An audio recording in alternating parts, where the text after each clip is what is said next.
FLN કીટનો ઉપયોગ કરીને આપણે આજે મૂળાક્ષરોને ઓળખીશું અને જે નાના નાના જે ટુકડા આપ્યા છે મૂળાક્ષરોના એનો ઉપયોગ કરીને આપણે શબ્દ બનાવીશું. બરાબર?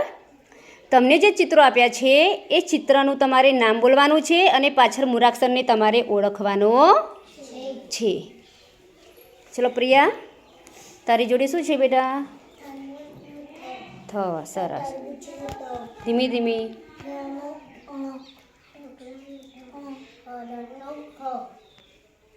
સસલાનો સ, ટોમેટાનો ટ, વટાણાનો વ, જવલાનો જ, છત્રીનો છ, ગણપતિનો ગ, કણનો ગ, મરચાનો મ, કબૂતરનો ક. મયુર બોલો બેટા. બતાવો.